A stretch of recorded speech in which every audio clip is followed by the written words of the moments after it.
आमदारांच्या निवासगृहामध्ये असलेली कॅन्टीन, या कॅन्टीनमध्ये नेमकी काय परिस्थिती आपण हे पाहण्यासाठी आलो आहे। मी सध्या उभा आहे आमदार निवासस्थानाच्या कॅन्टीनमध्ये। आपण पाहू शकतो या ठिकाणी काउंटर आहेत आणि बाहेरच या ठिकाणी सगळेच जे खाद्य प्रेमी आहेत ते या ठिकाणी येतात आणि कार्यकर्ते असतील, त्याचबरोबर सर्वसामान्य नागरिक असेल या ठिकाणी जेवणासाठी व नाश्त्यासाठी येतात आणि मोठ्या प्रमाणात गर्दी या ठिकाणी दिसून येत आहे। आणि दुसरीकडे पाहायला गेलं तर याच्या थोड्या अंतरावरती पाहायला गेलं तर या कॅन्टीनमधनं जे बनवलेले पदार्थ आहेत ते बाहेर दिले जातात। या ठिकाणी आपण पाहू शकतो अनेक वेटर असतील किंवा आतमध्ये आपण पाहू शकतो कशा पद्धतीने या ठिकाणी जे आतमध्ये जे कर्मचारी आहेत या कॅन्टीनचे ते काम करतात आणि जे खाद्यपदार्थ आहेत जी ऑर्डर या ठिकाणी दिली जाते ती ऑर्डर या ठिकाणहून बाहेर जे ऑर्डर देतात त्या नागरिकांना दिली जाते। तर दुसरीकडे पाहायला गेलं तर या ठिकाणी आपण पाहू शकतो याची नेमकी आतमध्ये काय परिस्थिती आपण पाहू शकतो। या ठिकाणी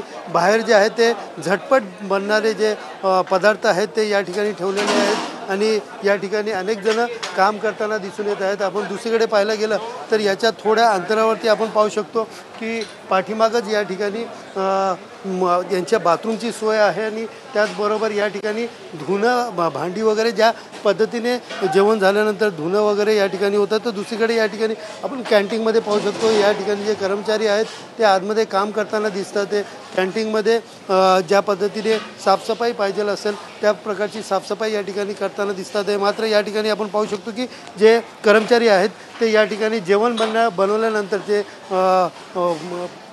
हॉटेल व्यवस्थापकाचे कर्मचारी ते जेवण बनवताना दिसतात आहे। आपण पाहू शकतो या ठिकाणी मॅनेजमेंट करायला एक माणूस या ठिकाणी आज ठेवण्यात आलेला आहे आणि या ठिकाणी मोठ्या प्रमाणात जे कापून ठेवलेले पदार्थ आहेत ते या ठिकाणी ठेवलेले आहेत। तर दुसरीकडे पाहायला गेलं तर या ठिकाणी जी भाजी असेल किंवा वेगवेगळे सामान असतील, चाय असेल या ठिकाणी बनवली जाते आणि या ठिकाणहून बाहेर काउंटरवरती दिले जातं आणि त्यानंतर आपण पाहू शकतो हा बाहेरचा परिसर आहे। या परिसरामध्ये या ठिकाणी बाथरूम म्हणजे ज्या पद्धतीने या ठिकाणी जे भांडे पुष्टी ताटं वगैरे असतील या ठिकाणी येत असतील त्याची देखील साफसफाई या ठिकाणी केली जात आहे। तर दुसरीकडे पाहायला गेलं तर याच्या आतमध्ये आपण पाहू शकतो या ठिकाणी जे बनवण्याचे पदार्थ आहेत ते या ठिकाणी बनवले जातात। भाजी असतील, कांदे असतील, अनेक वस्तू या ठिकाणी कापून ठेवले जातात आणि आतमध्ये वाट्या असतील किंवा याचं देखील या ठिकाणी धुणी भांडी वगैरे केले जातात। तर दुसरीकडे आपण पाहू शकता या ठिकाणी जे भांडे वगैरे धुताना आपल्याला काही हॉटेलचे कर्मचारी दिसतात। तर दुसरीकडे आपण पाहू शकता या ठिकाणी चपाती वगैरे असतील या ठिकाणी बनवताना पण आपण पाहू शकता की या पद्धतीने या ठिकाणी सगळेच जे हॉटेलचे कर्मचारी आहे, बावर्ची आहेत या ठिकाणी बनवताना इकडे जेवण बनवताना दिसून येत आहेत।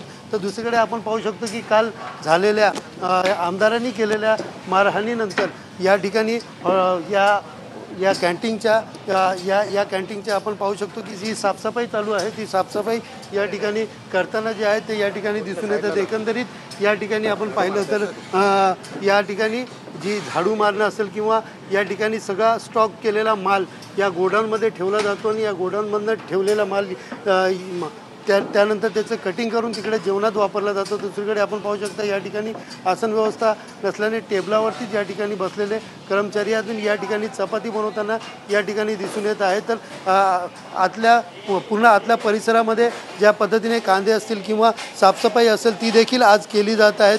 एकंदरीत पाहायला गेलं तर स्टोरूम असेल किंवा आतली कॅन्टीनचा परिसर असेल ह्या पूर्ण परिसरामध्ये या ठिकाणी आपण पाहू शकतो की अशा प्रकारची व्यवस्था जी आहे ती करण्यात आलेली आहे।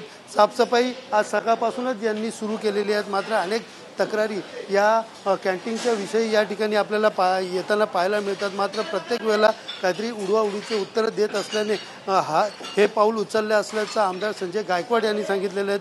नेमकं काल रात्रीचा प्रकार काय आहे, कशा पद्धतीने तो झाला आहे, या हॉटेलचे जे मॅनेजमेंट बघतात आपण त्यांच्याकडनं जाणूया। सर, काय सांगाल की काय नेमकं काय झालेलं, म्हणजे कशा पद्धतीचं झालेलं? तुम्ही सकाळी आलेले तर काय नेमकं तुम्हाला माहिती मिळाली? तुम्हाला काय माहिती मिळाली? नाही, काय विषय नाही, काय झालेलं ते तरी माहिती मिळाली असेल की काय माहिती मिळाली तुम्हाला? काय झालेलं काल रात्री? का ती डाळ वाईट होती, खराब होती? फक्त ते आमदारांची कंप्लेंट होती, ते आम्हाला सॉल्व्ह करणं भाग आहे। सकाळपासून साफसफाई या ठिकाणी दिसते। येस. मग एका आमदारांनी आपल्या कर्मचाऱ्यांना मारहाण केली तर काय वाटतं तुम्हाला? बद्दल नाही माहित, विषय नाही माहित. तुम्ही या विधेयक काय तक्रारी वगैरे करणार आहात का? नाही, काय विषय तर नाही माहित, अजून माहिती नाही कोण घेतली. कर्मचारी आहे, का मारहाण केली नाही याची माहिती, तो विषय नाही अजून कळलाय. आज कळल्यानंतर मग सांग, अजून काही विषय नाही. आपण पाहिलं तर या ठिकाणी मॅनेजमेंट असतील किंवा सगळेच असतील या विषयावरती बोलण्यात ते टाळलं आहे. पण मात्र आपण पाहू शकता या ठिकाणी ज्या वस्तू ठेवलेल्या होत्या, ज्या पद्धतीने वस्तू ठेवलेल्या आहेत, आज सकाळपासून काल झालेल्या प्रकारानंतर पुन्हा एकदा या ठिकाणी साफसफाई करण्यासाठी मोठ्या प्रमाणात कर्मचारी या ठिकाणी लावलेले आहेत. आपण काही या ठिकाणी आलेले कॅन्टीनमध्ये जे नागरिक आहे आपण त्यांच्याशी संवाद साधूया. तर काय सांगाल, या कॅन्टीनमध्ये मिळणारं जेवण हे कुठं निकृष्ट दर्जाचं असल्याचं सांगून या ठिकाणी आमदारांनी स्वतः या ठिकाणी मारहाण केलेली. काय वाटतं की जेवण सर्वसामान्यांना कसं मिळेल? त्याच्याबद्दल माहितीच नाही ना. जेवण कसं मिळावं काय वाटतं? सुंदर मिळालं पाहिजे, छान मिळालं पाहिजे जेवण. आपण अजून काही या ठिकाणी जेवण करत असलेल्या लोकांना विचारू. दादा काय सांगशील, या ठिकाणचा जो व्हिडिओ व्हायरल होतोय, मारहाण झालेली, जेवण निकृष्ट दर्जाचं मिळलं जातं असं सांगितलं जातं, काय वाटतं सर्वसामान्यांना जेवण कसं मिळालं पाहिजे, काय याच्या चांगलं मिळालं पाहिजे जेवण. जेवणाच्या बाबतीत निर्दयपणा नाही केला पाहिजे, जेवण चांगलं मिळालं पाहिजे. आपण एवढे पैसे खर्च करून या ठिकाणी जेवायला येतो, काय आपली इच्छा काहीच नसते. इच्छा एकच असते सर, का आपण जेवण हे असं अतिशय गरजेची गोष्ट आहे आणि जेवणात काय अडचण झाल्याने पॉयझन तयार होतं, अतिशय वेगवेगळा प्रकार घडतो. आमची एकच इच्छा आहे की आम्ही सर्वसामान्य माणूस आम्हाला जेवण चांगलं मिळावं आणि सर्व्हिस मिळावं, बस एवढं दुसरं काही.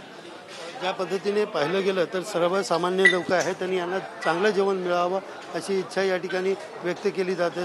तर तुम्ही काय सांगाल की या ठिकाणी जेवण कसं मिळालं पाहिजे, काय वाटतं तुम्हाला? तिकडे बोललो. जेवण तुम्हाला कसं वाटतं की जेवण तुम्हाला कसं मिळालं पाहिजे? आम्ही जेवण चांगलं आहे, चांगलं आहे. काका तुम्हाला काय वाटतं की या ठिकाणी जे जेवण आहे, काल आमदार स्वतः या ठिकाणावरती ज्या पद्धतीने मारहाण करत या कॅन्टीनची त्यांच्यावरती कुठंतरी एक बोट उचललेलं आहे की डाळ 2-2 दिवसाची गरम करून दिली जाते, आरोग्याची खेळ आहे का?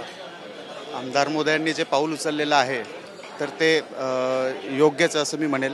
कारण की काय की जर जेवणच व्यवस्थित नसेल मिळत आणि त्यांनी जर 3-4 वेळेस अगोदर कंप्लेंट केलेली आहे आणि आमदार मोदयांचा जर प्रश्नाला समजा इथं न्याय मिळत नसेल तर आमच्यासारख्या सर्वसाधारण जनतेचा कोण विचार करेल? एकंदरीत पाहायला गेलं तर सर्वसामान्यांच्या जीवाशी हाल आणि आरोग्याचा प्रश्न ऐरणीवरती आलेला आहे. त्याचबरोबर आमदारांच्या आरोग्याचा प्रश्नही ऐरणीवरती आलेला आहे.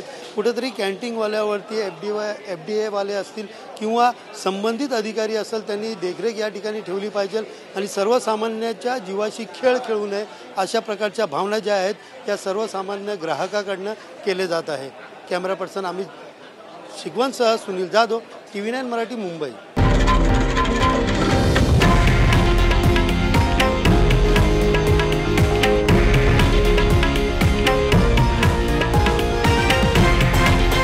हे आहे देशातील नंबर 1 न्यूज नेटवर्क आणि आपण पाहत आहात TV9 मराठी, एकमेव.